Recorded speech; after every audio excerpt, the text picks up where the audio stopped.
Good morning and welcome to another episode of our JP Comtech Tech Talks.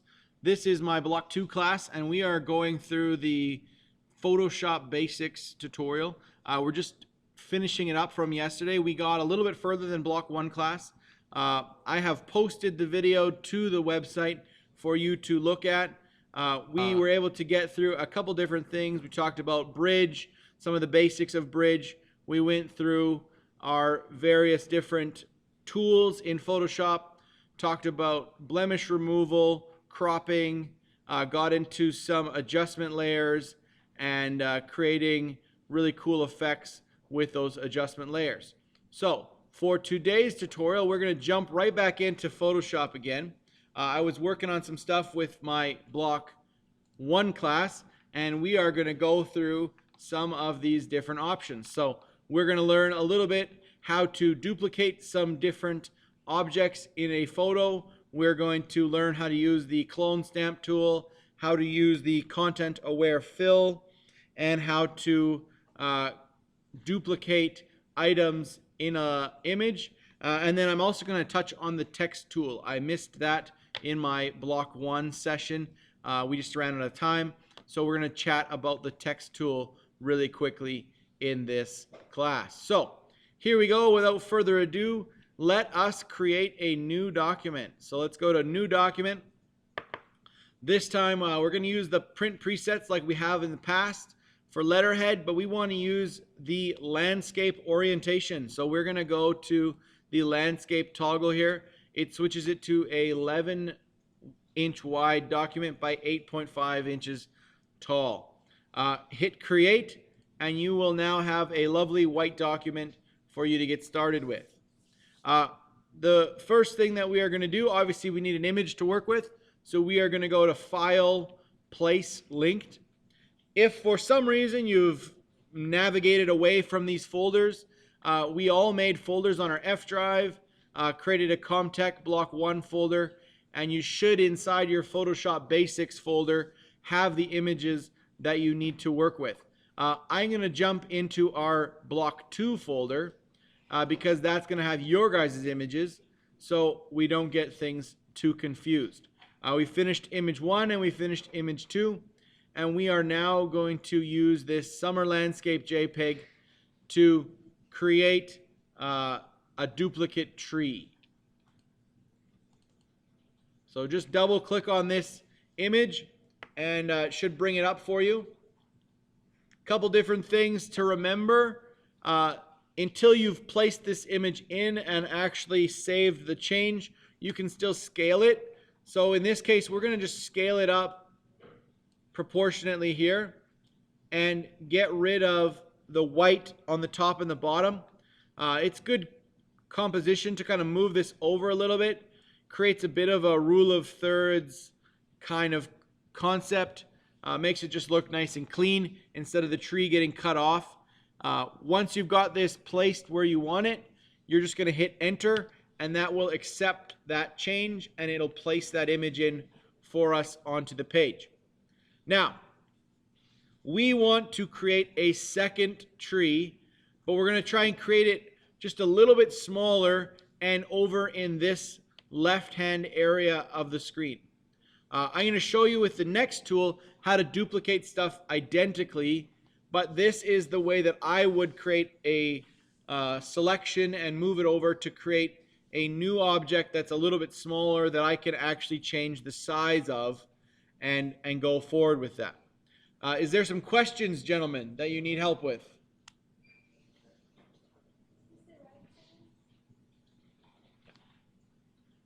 Are you following along?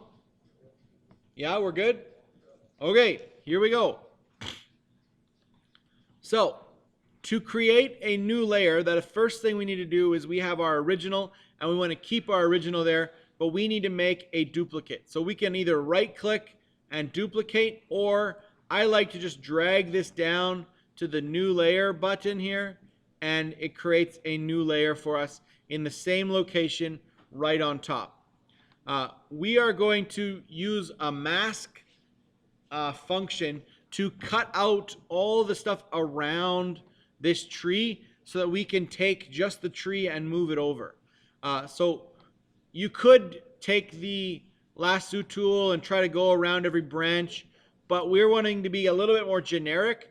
So we're going to grab the elliptical marquee tool. So it is this round tool, which is underneath the rectangular marquee tool if you've never gone there. So you click and long hold to get to the elliptical marquee tool. Okay, this kind of circular tool, you have to watch where you start with this. If I start on the tree, I can't make the circle big enough. It kind of slides to the side and I won't be able to get the whole tree in the circle. If I do this accidentally, just go Control Z and back up one step and try again. Make sure that your cursor is outside the tree when you start to make the circle so that it includes all of the tree and some of the shadow of the tree in your selection. Okay, so one more time, Control Z. I want it nice and outside the edge of this tree. So I get a fair amount of stuff selected around the tree. So we get this kind of marching ants. It tells us where our selection is. And now we are going to really quickly, at the bottom here, we're going to use the mask tool or add layer mask. And because we have a certain section of our photo already selected, when we select this layer mask, it will automatically fill in the outside with black because it knows we don't want the black on the outside. We just want to keep what was inside that selection. Now, it doesn't look like much has happened because these two layers are right on top of each other in the exact same place. But as soon as we take the move tool and we move this layer over, now we can see that we have a duplicate tree that we can move around. It's too big right now and it doesn't line up with the horizon. So we need to make it smaller. So the shortcut to transform something is Control T on the keyboard. We'll bring up the transformation, or you can go to Edit, Transform, Scale, and you can move this down. Now, Control T gives you a free transformation. So all the stuff works. The rotation works, the scaling works at the same time. If you just go to Edit, Transform, you have to select the type of transformation you want, whether it's scale, rotate, skew, etc., etc. So I like Control T. I'm going to bring this down in size, kind of move it over a little bit, maybe shrink it a titch more. Try to get it as lined up as you can with the horizon. If you need to, because we've done Control T, we can rotate it just slightly by hovering outside the corner here. We can just turn this image so that the horizon matches. And you can use the arrow keys on your keyboard to just nudge your image up and down or left and right to get it where you exactly want it to be. Okay, once you're happy with that movement and that rescale of that tree, you can hit the Enter key and it will save that transformation and it'll save that move. Question yet?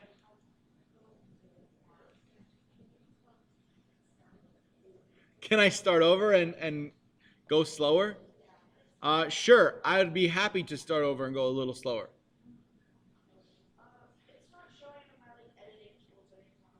Okay, all right. So a couple things. One is if your window gets buggered up, go to Window, Workspace, and Reset Essentials. Okay? When you do that, this silly Learn tab pops up and becomes really big. So you need to select, say, the Adjustments layer, and now you can make this tab smaller again and bring up your layers, and you have all your tools. Now, my toolbar is too long to fit on the screen, so I have hit this little arrow tool and expanded it so I get a double-sided toolbar here so everything fits. Okay, in terms of doing this again, so I'm just going to turn this off and we'll do it one more time so you can all see how I did that. So the first thing I did was I take this layer, I want to duplicate this layer. I want to either right-click or say duplicate, or I'm going to take it and drag it down to the new layer button, and it'll create a copy for me. From this copy, I am now going to select just the tree off of it and use a mask function to move it over. So I'm going to use my elliptical marquee tool, which is one of my selection tools, and I am going to select a big circle that goes around the tree and gets a little bit of the shadow in the selection. So I have this big huge circle with the marching ants selected for the tree. The next step is to hit the mask button at the bottom. So I am going to go to add layer, and this will create my mask. So it doesn't look like much, but you can see on your layers panel that it has created a mask, and it has blacked out all the edge stuff from the document and left just the tree available. So when I go back to my move tool, I can now click and drag this tree over, and I can position it where I want. Now I want to make it smaller, so I'm going to go Control T on the keyboard, and I am going to shrink this down just by pulling on the corner here. It's going to shrink it down to the size I would like. And then because my horizon doesn't really line up, I'm just going to hover over the right-hand corner and give it a little tweak. Just pull it down and rotate it just a little bit so it lines up with the horizon. And then I can use my arrow tool, like my arrow keys on the keyboard, to just adjust the positioning so this tree and this horizon line up. Now obviously it's pretty visible as to what I've done. When I hit enter, I now have this weird orb looking thing. Kind of looks kind of cool in sci-fi, like a fishball globe thing, but not what we want. So to get rid of that, our mask here can be edited. We can adjust our mask. So we want to click on that mask layer. It's going to automatically give me the black and white like yesterday when we were doing a selection. And then I'm going to click my paintbrush tool, and I am going to paint around this to kind of feather it out. Now before you start painting, you're going to want to right click and make sure you check your hardness. Your hardness should probably be set to 0 so that you get a nice soft blend between the image that you moved and the image that is still existing underneath. Okay? Kind of blend out those hard edges. It's going to create not a perfect move of the photo, but a pretty darn close one that most people wouldn't notice. Obviously, some people will notice it, and there's certain functionality like the tree's shadow that should really be a little bit longer and extend out. But overall, it's a nice, simple way to duplicate an object on the screen and move it over and have some control over its size and shape and blending. When you're all done this, you are going to save this as image 3. So go File, Save As, Image 3. We're going to hit OK. Let that save, and then we will close image 3 and move on to image 4. Image 4 is going to seem a little bit similar to image 3, but we're using a totally different tool and different technique to move the tree around in the image. So I'd like you to, again, create a new layer, or create a new document, excuse me. This document, we're going to label it image 4. And again, we're going to keep it in a landscape orientation. Once we hit create, you should again end up with a nice white box. and we are going to go File, Place Linked, and this time place the landscape photo, Landscape 01. So it has this canola field and a tree in the picture. This field with the tree and stuff, in the other example, we scaled it proportionately. This time I want to scale it not proportionately because I want to fill the page with the exact size that it is right now.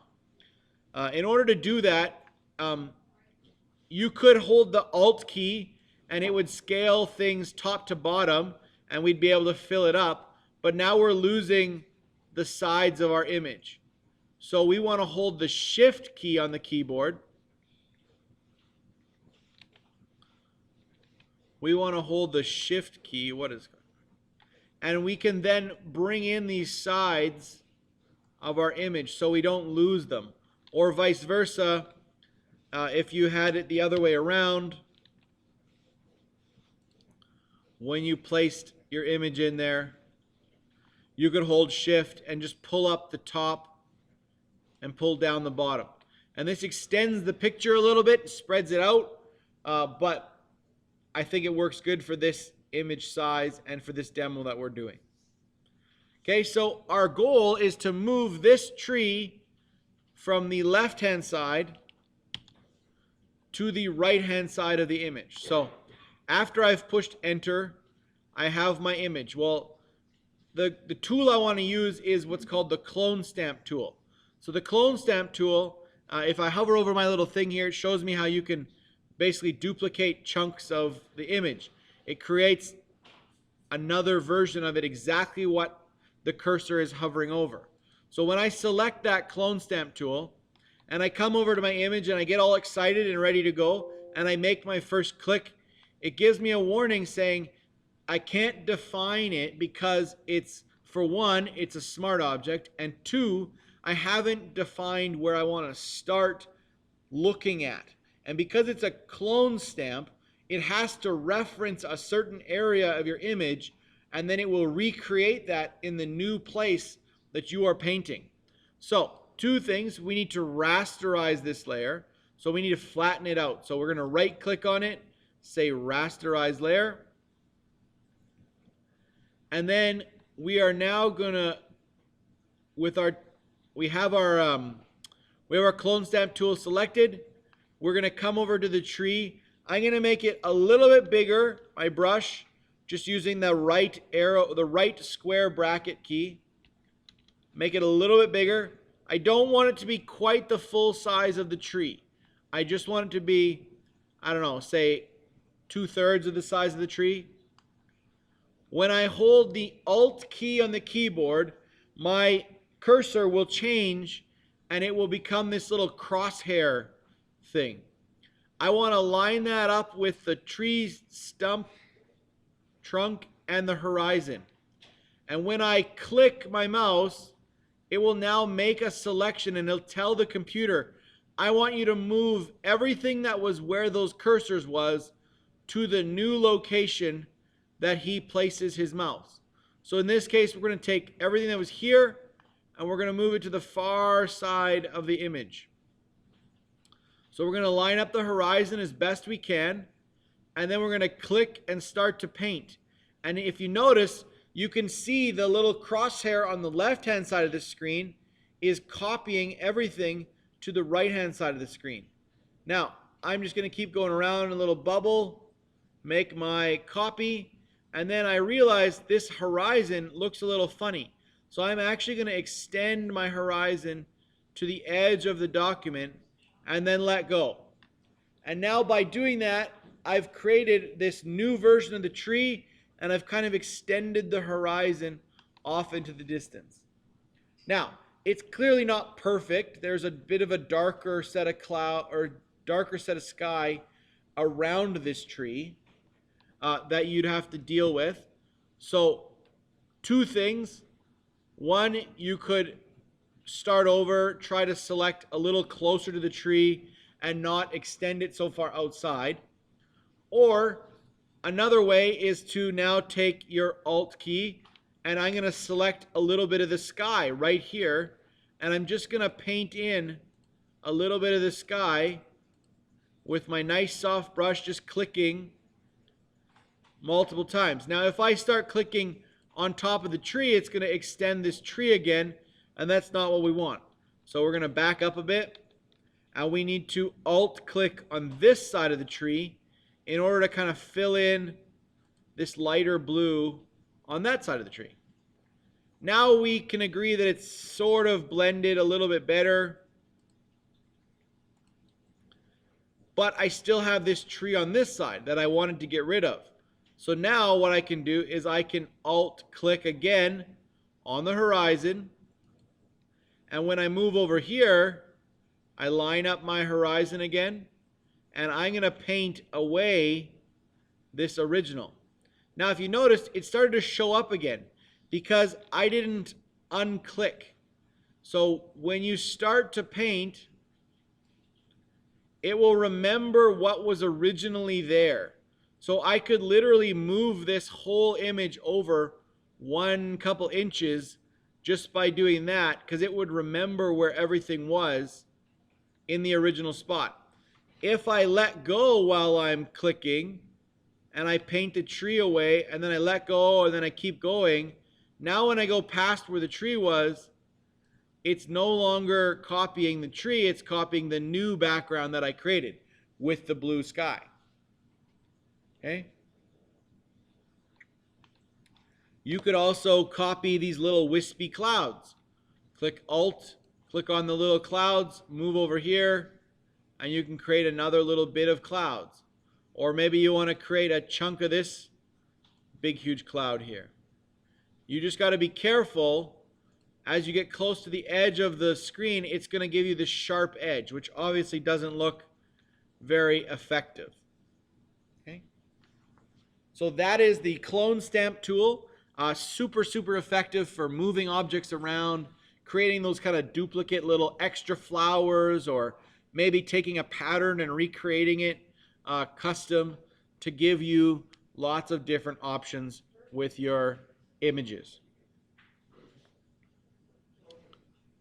We are going to go File, Save As, and make sure we save this as image4.psd. So hit Save, push OK, and now we are on to image 5.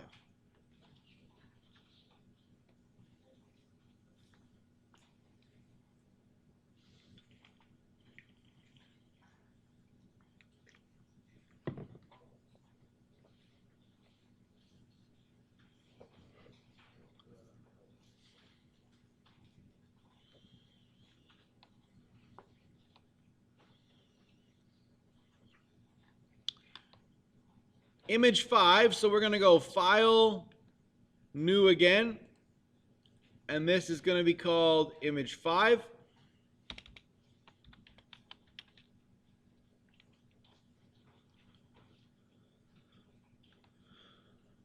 And we are going to close this, or excuse me, create this. This is going to be how to get rid of something using the content aware fill function. So we're going to go File, Place, and we are going to place this 3.jpg image here. And we are going to just scale this up to make sure it fits the screen. And then hit Enter. Okay. If you notice, there's still a little bit of white at the bottom. We are going to we'll do one little extra thing. We're going to try something. I don't know if it'll work. I've never done it with this photo before, but let's see what happens. So this layer is a smart object. We're going to duplicate this layer so that we have it available in case we really screw this up.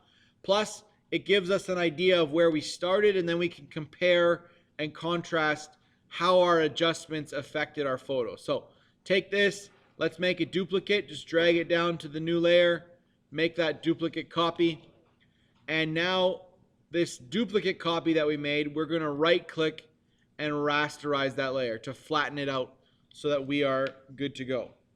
Okay, this copy now, we can start to do edits with. I could move it around. I could do a bunch of different stuff with it. What I'm going to try and do is extend it down without messing up the proportions of this girl. Now, I don't know if it's going to work. Like I say, I haven't tried it with this particular image yet, but I do know it's a cool function. So we're going to go to Edit, and we're going to go to Content Aware Scale. And this Content Aware Scale, when you click on it, it looks like we're scaling it just like normal. But what's going to happen is as we drag this down, it's going to actually extend things. Now, that did not work at all the way I wanted it to. It made it really freakishly weird. It makes her like way taller.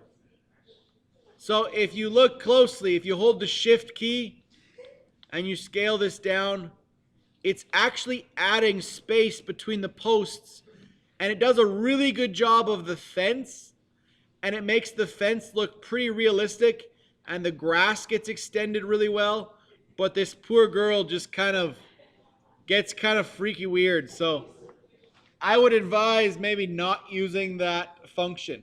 So what we can do though to trick it so that we don't screw this up and we don't mess up the proportions of this girl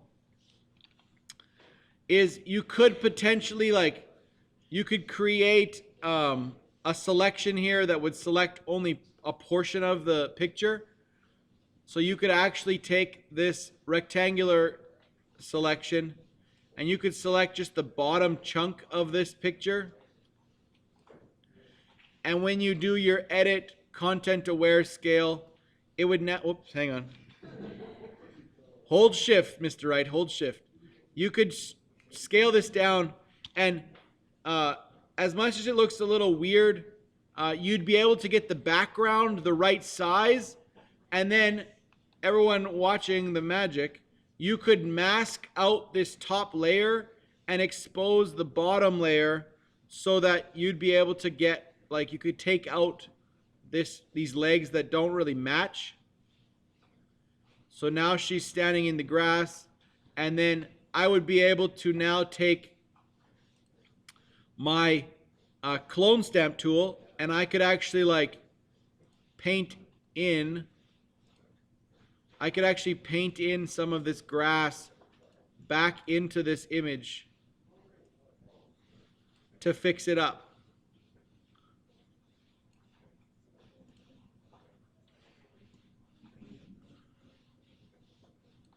Okay, so some cool things you can do to actually extend the background down.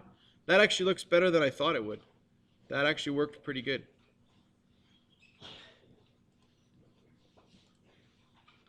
But the real project that we wanted to do on this picture was we would like to get rid of this light stand, this obvious, awkward looking, weird thing in our background. So we could go in here and we can do it one of two ways. We could use this, the spot healing brush tool from yesterday, and we could kind of size it to the same size as this flash and just kind of go in here, take out the top part of the stick. Sometimes you might need to do it a couple times to blend out the different parts of this light stand to get it to look effective. Or another way that's fairly easy to work with,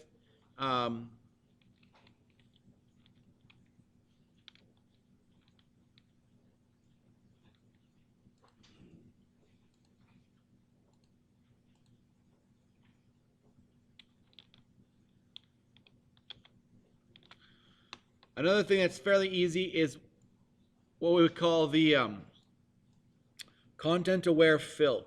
So we take this lasso tool and we're going to go around our lighting stand here and just kind of make a selection. Try to get as close as you can, but obviously you don't want to miss any parts of it. So you get all the way around it, and then you're going to right click and it gives you a whole bunch of different options, but the one we want is the fill option, and we are going to say content aware. And when you select content aware and hit OK, it's going to interpret all this stuff around that selection, and it's going to basically put it in the middle for you. So it does a decent job of getting rid of all that lighting stand stuff in one quick step.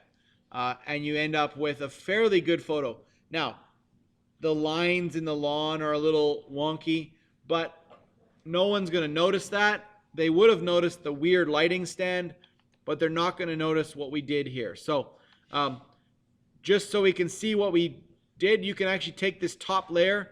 We can hit the eyeball, turn it off, so we can see what the original looked like and then what the extended version looks like, how we built a little more fence and we extended, or we got rid of that lighting stand.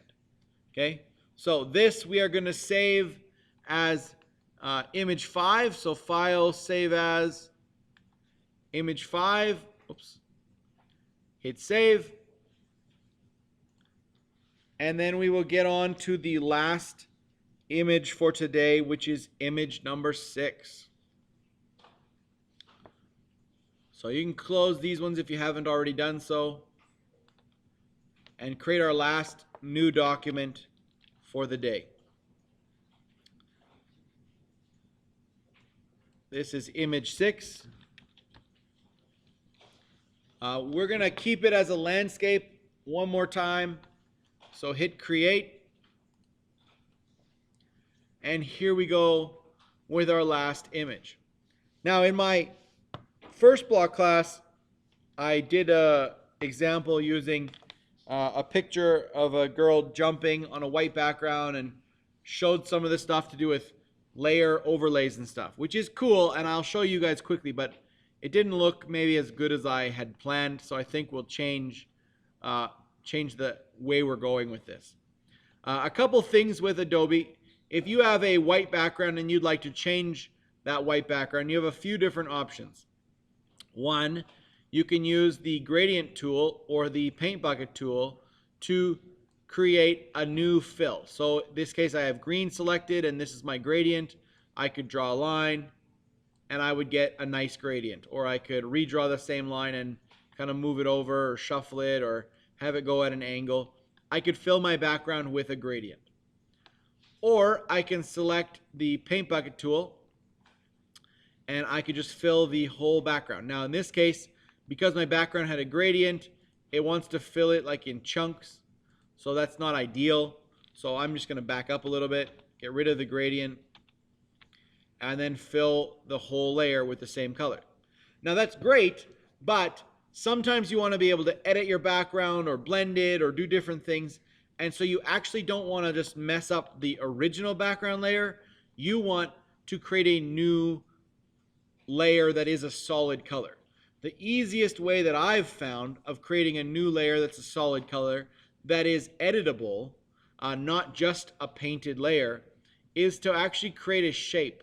So if you go to the rectangle tool and then you draw a large rectangle that is the size of the box, or of your page, excuse me, and you make it a little bit bigger than you need, it will now create a box that is the full size of the page, and you can select the colors that you want using the color wheel, and you can create whatever colors you want for your background image color. When you close this, you now have the ability to edit this. You can transform it, you could move it around, you could scale it, you could do whatever you needed to do with it. But because it's a layer, that's a shape, you also can double click and change the color if you wanted to change the color again. Maybe you need to adjust something, and it's very easy and quick to make those color adjustments on the fly because of the way that you've set up the original layer. If you didn't do it this way, you'd have to like get the paint tool again, pick a new color, paint it in there, etc., etc. Whereas in it's a rectangle, it has some better functions and functionality.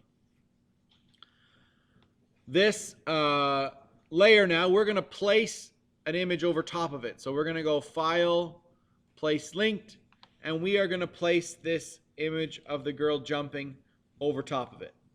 Now, when I hit enter, we're just going to keep it as is. There is a way to get rid of this white, and we are going to try getting rid of it using the background eraser tool. It's just a really simple way. Normally I would make a selection of the girl and then cut things out, and it gets a little clumsy and a little complicated. One other way to kind of blend layers, and it doesn't always work, is to use the layer blending modes that are above here. So you could set the layer blending mode to multiply, for example, or to darken, and you're going to see part of your original image shining through, but that color is going to affect it. You could also switch the orientation. So take the rectangle tool, put it above your image of the girl, and change its layer properties, and it's going to give you again a different functionality. So it might give you what you're looking for, kind of this like color overlay thing, or it might be totally weird and you hate it. It's kind of up to you creatively what you're trying to do.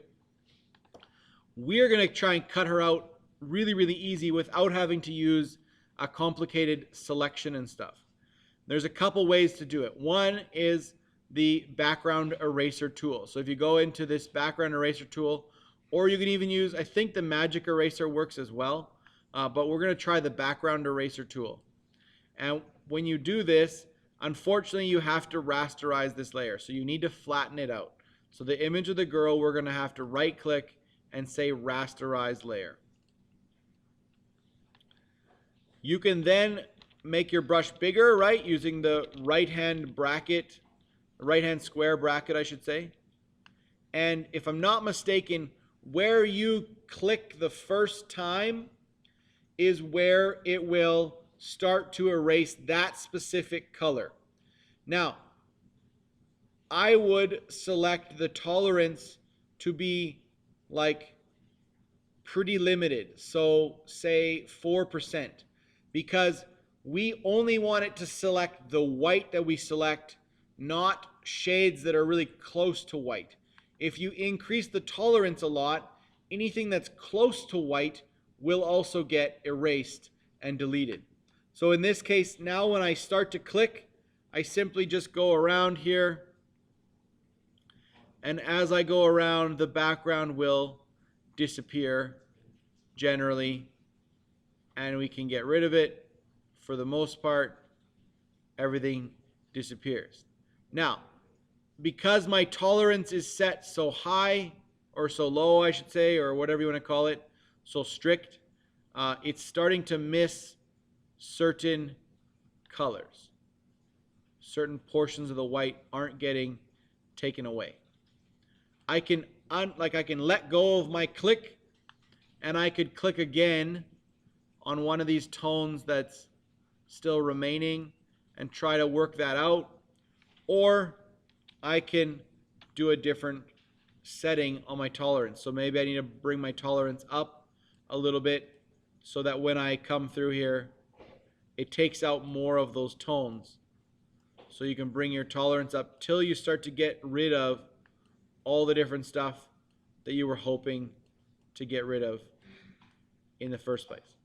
Like I said, this tool is not foolproof, and it doesn't always work perfectly, because now look, I've erased her arm. Well, that's not gonna cut it, so to speak. We can't do that. So Control Z will back up. Just keep clipping Control Z until you get rid of the mess you made. You'll get back to a white background, and then we can try another way to cut out this girl that seems to work a little easier than doing a selection.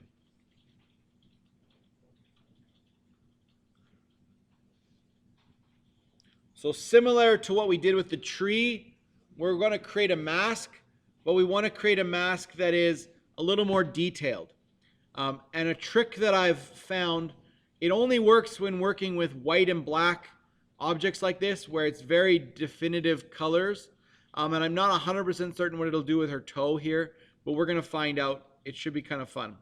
So we're going to use the functions at the bottom here. There is some sort of preset adjustment layers that you can click on here. And I'm going to click, and I want to use the threshold adjustment layer. And the threshold will show me everything that is black and not white, essentially. The more I slide this slider to the right-hand side, the more of the color will go away, and I'll be left with just white. So you need to go to a certain point where you've captured the majority of everything, but it doesn't get too crazy. If I go all the way to the end, I start to get some kind of weird stuff showing up. So I'm going to back off just a little bit. And what this allows me to do is to now use the quick selection tool here. I select the girl's shape. This silhouette is now selected for me. I'm going to just put this properties panel away by clicking the two little arrows. And then I go to her layer, and because it's still selected, when I push the mask button, it looks like she disappears, but really it just selects her and creates a mask. So now when I turn off this threshold layer, I've now got a fairly decent selection. So again, depending on what I was doing function-wise, this would be a good way to kind of cut her out really quickly and efficiently. Obviously, there's still some issues with the hair, so there's other ways to do a better job when you have a selection like this with a lot of detail and fine hairs and things. We are going to go back here, though, and go back to our multiply and just leave it like this for now. Okay? If I wanted to say put like 10 versions of this girl on the screen to create like a bit of a cool kind of stylistic wallpaper, instead of having to duplicate this layer a bunch of times and move it around and all this kind of stuff, a really cool shortcut is to just hold the Alt key and drag the layer out. And that creates a copy. So I hold Alt, drag, hold Alt, drag, and every time I click and drag, I'm getting a new version of this person being created. And now this crazy Technicolor grouping, I can select all the layers, hold the Shift key so it selects every layer, and I'm able to go Control Transform and scale them all down at the same time, making them all exactly the same size, and because they're duplicates of each other, they're exactly the same shape. When I hit Enter, it saves those changes, and I can now select them one at a time and move them around on the page to create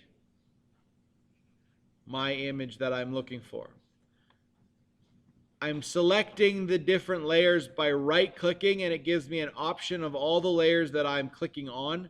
So I'll just click image number 8 because it's the top one, and I'm going to move them around the screen here to create kind of a wallpapery effect.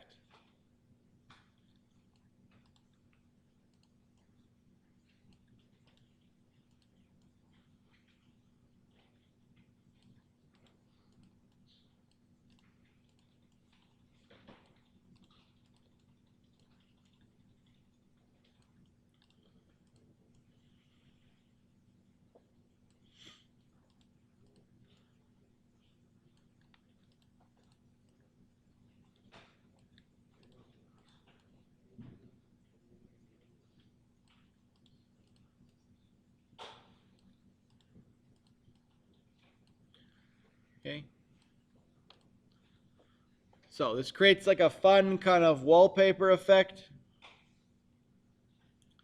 It's maybe what I would consider a little bit excessive for what we're doing. But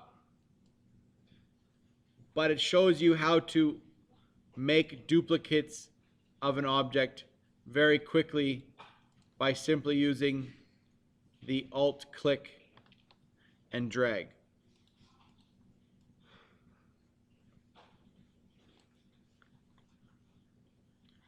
Okay.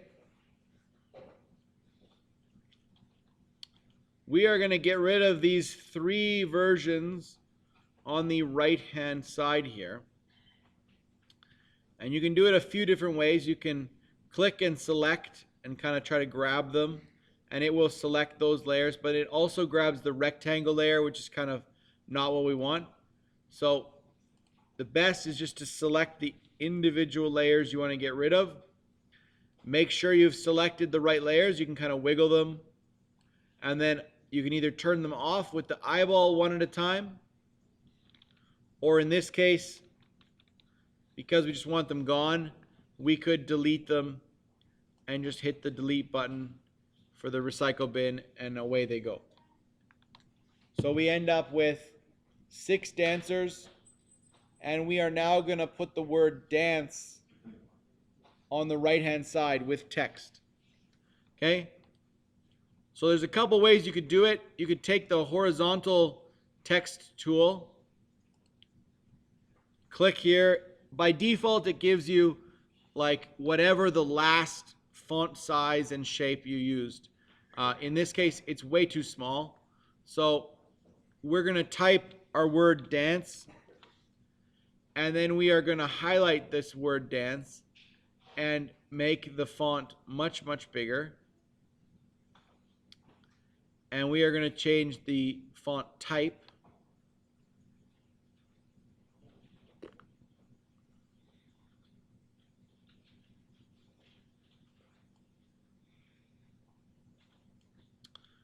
I think you all should have impact. Let's use impact because it's a nice big block font.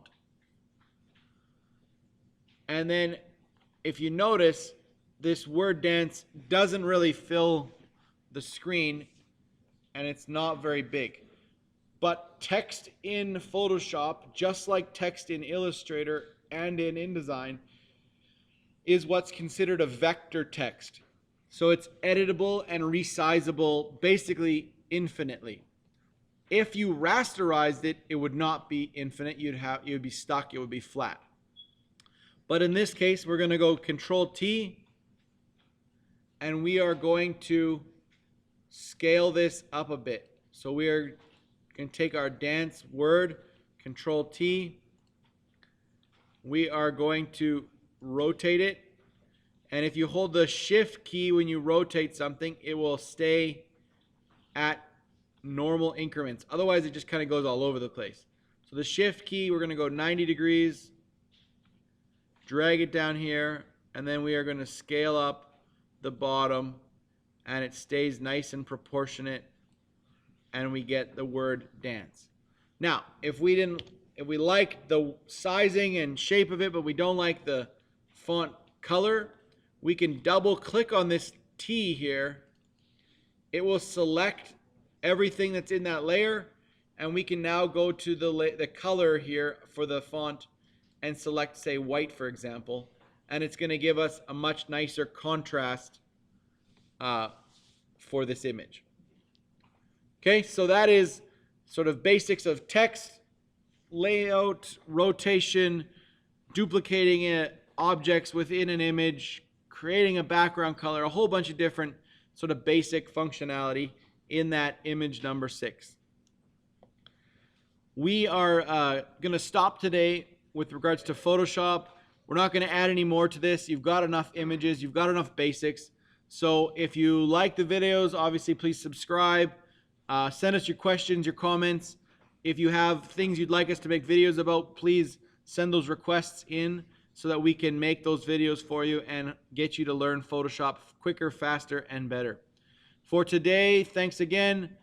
Have a good time.